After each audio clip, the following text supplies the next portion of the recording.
Mr. Buffett, Mr. Munger, if you were about to start all over again, what profession would you choose and why?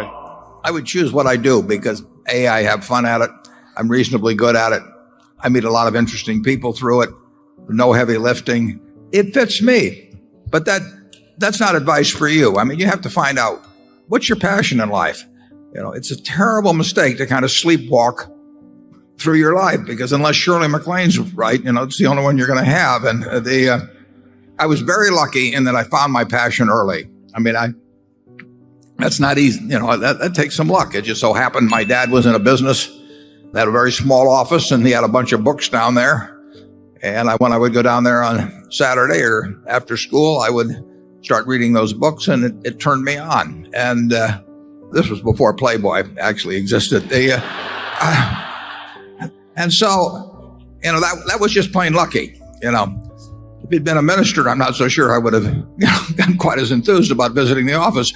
But that's the way to go. And I can't prescribe that for you, but I can tell you that if you're going through the motions in life, you're doing something. Now, obviously, if you need the job you have and you can't make a change and your kids have to eat and all of that, you deal with realities like that.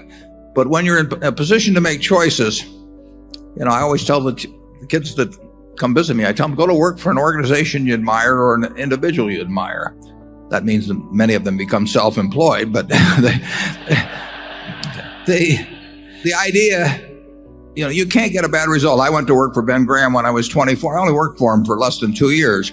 But I jumped out of bed every day in the morning. I was excited about what I was going to do. I was learning things. I was with a man I admired.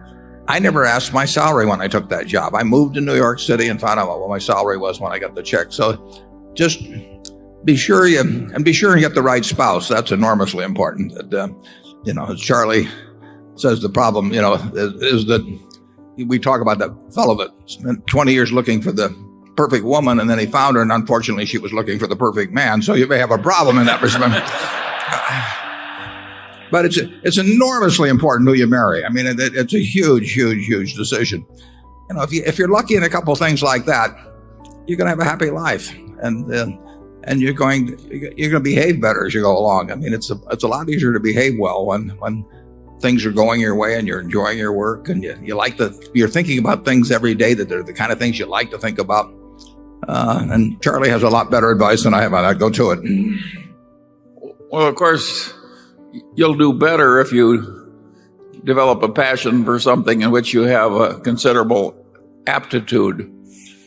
I think if Warren had gone into the ballet, nobody would have ever heard of him. Oh, I think they'd have heard of me, just in a different way, Charlie.